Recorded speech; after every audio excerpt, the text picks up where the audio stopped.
हैं वो जानते हैं कि कम गोलियां चलाकर ज्यादा दुश्मनों को किस तरीके से मारा जाता है। वो अपनी बात नपे तुले शब्दों में खास जगहों पर कह रहे हैं, लेकिन ये बात तय है कि अगर उन्होंने आडवाणी के खिलाफ ये बयान दिया है तो वो तीर कमान से निकल चुका है और उसका जो असर होना है वो शुरू हो चुका है। तो वो हर जगह पर अपनी बात को कहकर शायद हल्का नहीं करना चाहते, या वो चाहते हैं कि अपने जिन शब्दों का इस्तेमाल उन्होंने किया है वो उन्हीं पर टिके रहें और मीडिया रिपोर्ट्स में वो उनसे इधर उधर ना हो जाएं। इसलिए वो अपनी बात पर अपने कल के बयान को दोहरा नहीं रहे हैं, लेकिन वो ये जानते हैं कि उनका बयान जिस सोची समझी नीति के तहत दिया गया था वो अपना असर दिखा रहा है और उसका असर वाकई दूर तक होगा। जी, लेकिन नीरज, जो किताब है माई कंट्री माई लाइफ, जो लालकृष्ण आडवाणी की किताब है, उसमें साफ तौर पर लालकृष्ण आडवाणी ने खुद लिखा है कि जब दंगों की बात सामने आई थी तो वाजपेयी जी नरेंद्र मोदी के खिलाफ, सरकार के खिलाफ कार्रवाई करना चाहते थे, लेकिन मैं नरेंद्र मोदी के साथ खड़ा था, मैं सरकार के साथ खड़ा हुआ था। ये बात उन्होंने खुद कही है। तो जसवंत सिंह ने ऐसी कौन सी बड़ी बात है जो कही है, या फिर कौन से ऐसे लोग थे जिनके सामने ये बात कही गई है? क्या ये गुपचुप तरीके से बातचीत हुई थी? क्या कुछ और लोग भी तब मौजूद थे? देखिए, जसवंत सिंह ने साफ तौर पर बताया है कि वो एक मीटिंग के लिए गोवा जा रहे थे। उस मीटिंग में 4 लोग जहाज के अंदर, प्लेन के अंदर मौजूद थे, लालकृष्ण आडवाणी, जसवंत सिंह, अरुण शौरी और अटल बिहारी वाजपेयी। उस वक्त गोवा मीटिंग पर जाते वक्त जहाज के अंदर वाजपेयी जी ने पूछा था कि क्या करना है गुजरात मुद्दे का। तो उस पर लालकृष्ण आडवाणी से जसवंत सिंह जब इस सवाल का जवाब लेने गए तो लालकृष्ण आडवाणी ने कहा कि बवाल खड़ा हो जाएगा अगर नरेंद्र मोदी के खिलाफ कोई भी एक्शन लिया जाता है तो बवाल खड़ा हो जाएगा। देखिए, इसके 2 मतलब साफ तौर पर निकलते हैं। पहली बात तो ये कि वाजपेयी पर भी जो उंगली उठाती रही है कांग्रेस या दूसरी पार्टियां कि उन्होंने नरेंद्र मोदी के खिलाफ कुछ नहीं किया, तो उस पर जसवंत सिंह ये साफ करते हैं कि वाजपेयी कार्रवाई करना चाहते थे। और आडवाणी जो अपनी सेकुलर छवि जिन्ना के पक्ष में बयान देकर या दूसरी बातों के जरिए अपने आप को प्रधानमंत्री के तौर पर पेश करते बनाना चाहते थे, वो उस छवि को चरमराता है कि वो गुजरात दंगों के आरोपी नरेंद्र मोदी के खिलाफ उन्होंने उनका बचाव किया और कोई कार्रवाई उनके खिलाफ नहीं होने दी। जी बिल्कुल महेंद्र, एक बात तो साफ होती है कि जसवंत सिंह, बात की जाए अगर अटल बिहारी वाजपेयी की, तो उनके बेहद करीबी थे, और अब जब उनको पार्टी ने निकाला है तो निशाने पे सिर्फ और सिर्फ लालकृष्ण आडवाणी है। बिल्कुल, उन्होंने जो भी बात पार्टी से निष्कासित होने के बाद की है, चाहे कंधार का मामला हो या गुजरात का, दोनों मामले में वो बीजेपी को कम, बीजेपी के और नेताओं को कम, सीधे वो लालकृष्ण आडवाणी को हिट कर रहे हैं। उनको लगता है कि ये जो फैसला हुआ है कहीं ना कहीं इसमें आडवाणी जी का अहम रोल है।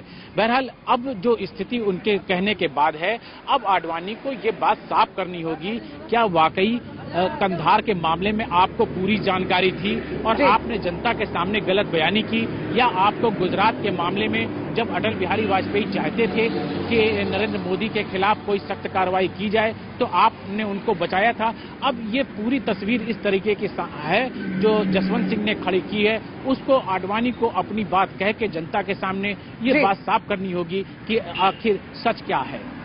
यानी कांधार का खुलासा और गुजरात दंगों का खुलासा, एक एक करके जसवंत सिंह ये खुलासे कर रहे हैं और निशाने पर सिर्फ और सिर्फ लालकृष्ण आडवाणी है। 2002 में हुए गुजरात दंगे में सैकड़ों लोगों की जान चली गई थी। मोदी सरकार पर गुजरात दंगों का दाग लगा था। अहमदाबाद के पुलिस कमिश्नर ने खुद अपनी चिट्ठी में इसका जिक्र किया है, लेकिन न तो नरेंद्र मोदी ने इस्तीफा दिया और न ही उन्हें हटाया गया। अब जसवंत सिंह ने खुलासा किया है कि आडवाणी ने ही नरेंद्र मोदी को बचाया था।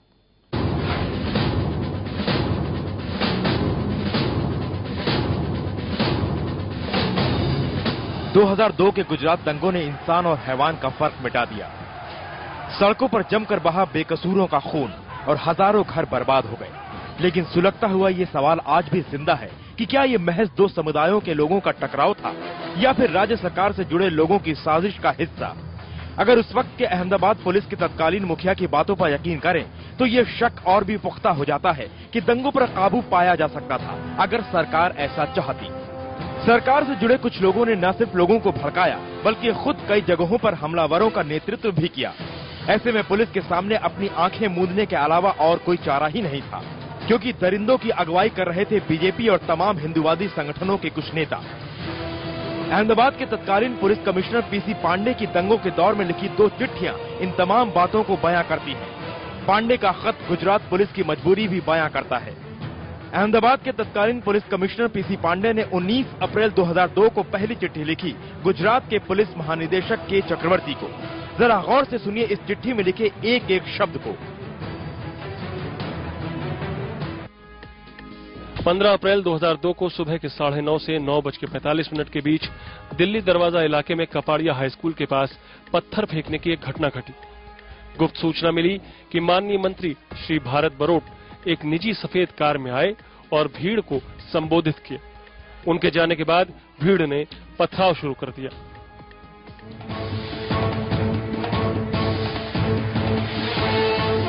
डीजीपी को लिखी पुलिस कमिश्नर पीसी पांडे की इस चिट्ठी से यह साफ हो जाता है कि सरकार के तत्कालीन मंत्री भारत बरोट कैसे भीड़ को दंगों के लिए भड़काने का काम कर रहे थे।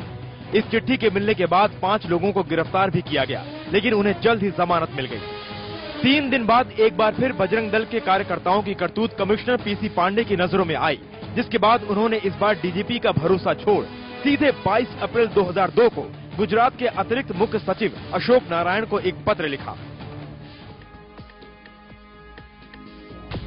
विश्व हिंदू परिषद और बजरंग दल के नेता रक्षा के नाम पर व्यापारियों से रुपए इकट्ठा कर रहे हैं।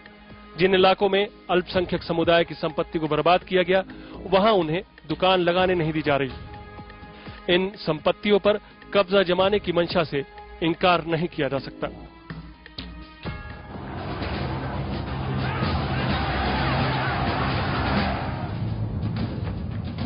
सुप्रीम कोर्ट के आदेश के बाद गुजरात दंगों की जांच कर रही एसआईटी राज्य की मंत्री माया कुडनानी और वीएचपी नेता जयदीप पटेल को दंगे भड़काने के आरोप में गिरफ्तार कर चुकी है।